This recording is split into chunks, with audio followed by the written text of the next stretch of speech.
I'm Ms. Zamangobe from FET Curriculum or Curriculum Grades 10 to 12. I'm responsible for physical sciences and technical sciences.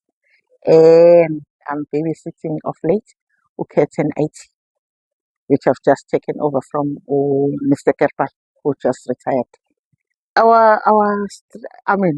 reason why I'm here is to come up with what strategies are we getting from this conference of improving in our subject, and as a result improve our results.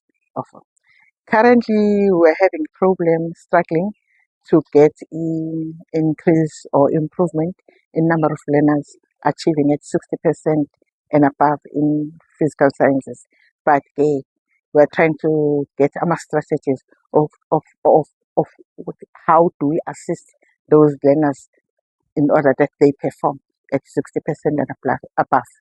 But what we need to do is to analyze our grade 11s from 2025 and see how we can assist them in order for them to perform at the required level.